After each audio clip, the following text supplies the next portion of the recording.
Podcast. Journal Haïti Progrès. Le zombitisme dans l'État haïtien. Les zombies sont devenus très populaires à cause des films hollywoodiens qui se répandent un peu partout à travers le monde. Des shows très appréciés sur Netflix comme le Walking Dead, Zombie Apocalypse, iZombie, Z Nation, etc., ont capturé l'attention de millions de spectateurs. Je ne sais pas par quelle magie, la fiction et les fantaisies de ces films arrivent à capturer l'intérêt d'autant de gens plus que la réalité des vrais zombies en Haïti. À 1h30 de vol d'avion, à Port-au-Prince, le zombisme n'est point fiction. Il ne s'agit pas des histoires documentées de zombification des Haïtiens avec des poisons magiques, épicés de prières maléfiques de certains ou un gant malfaisant, ou BO accent grave KO accent grave. Aujourd'hui, ce phénomène fait partie de la politique haïtienne et, plus précisément, de la gestion des ressources de l'État haïtien. Les zombies ne sont plus les travailleurs ou esclaves modernes des champs et de petites boutiques.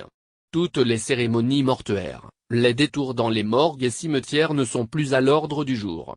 Les zombies sont des citoyens qualifiés, avec des postes grassement payés dont les rémunérations coûtent des centaines de millions de gourdes par année au trésor public de l'État haïtien. Comment serait-il possible d'expliquer ce phénomène à un étranger curieux, sans éclater de rire? Pour éviter le ridicule, je m'adresse principalement à mes compatriotes haïtiens qui, sans le savoir, pourraient avoir un zombie parmi leurs proches, un zombie comme collègue. À cause de nos mœurs et coutumes, nous avons tendance à accepter, sans volonté de nous rebeller, sans poser de questions, que les zombies font partie de nous. Pour ne pas trop vous dérouter, prenons quelques exemples de la présence de ces zombies. Aux élections, quand les résultats ne sont pas ceux espérés par un parti politique, on ne crie pas aux voleurs mais plutôt aux zombies. Ce fut le cas après la publication des résultats des élections du premier tour en octobre 2016. Le parti haïtien TECAL, PHTK, n'avait pas attendu pour dénoncer la publication du rapport de la Commission indépendante d'évaluation et de vérification électorale, CIV, car ces résultats étaient bourrés de votes zombies.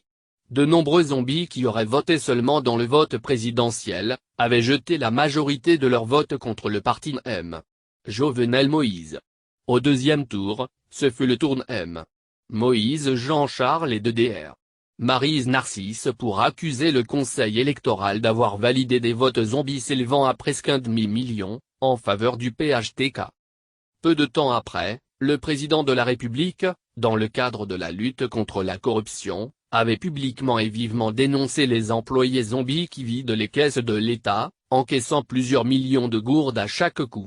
Pour lui prêter main forte dans cette lutte, une investigation du ministère de l'Économie et des Finances avait permis de dévoiler un réseau de zombies au sein du ministère de l'Intérieur.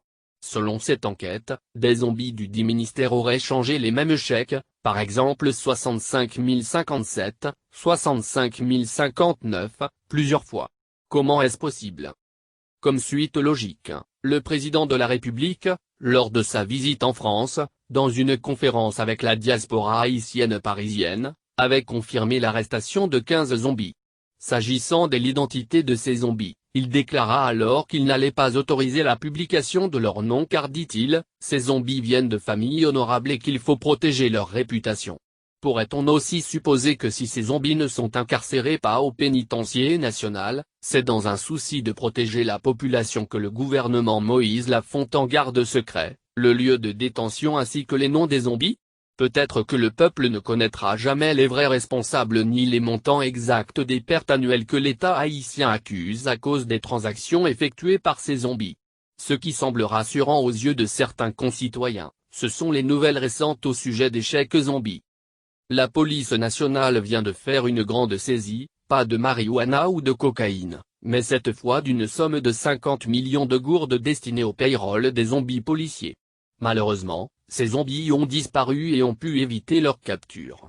On demande à la population en général et aux policiers affectés dans la zone métropolitaine en particulier, de contacter en urgence la PNH si par un hasard, heureux ou malheureux, c'est selon, ils rencontraient dans leur parcours, un de ces zombies, sans uniforme.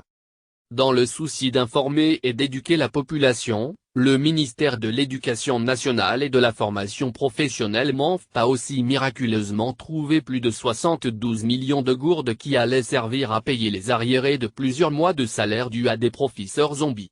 Devrait-on être surpris de cette nouvelle quand on sait que des lycéens, à travers tout le pays, n'ont jamais raté l'occasion de se plaindre des professeurs zombies qui ne se présentent point dans leur salle de classe? Dans nos morgues, cimetières, péristyles, au ministère de l'Intérieur et de la Sécurité publique, au sein de la police nationale et même au MONF, sans mentionner les autres ministères, les zombies sont partout dans la ville. Ils reçoivent leur chèque à temps, et les encaissent sans aucune nuisance, en présentant leur carte d'identité zombie et leur numéro de compte zombie. Dans le cas où par erreur, ils seraient supposément arrêtés, leurs noms resteront encore mystérieux.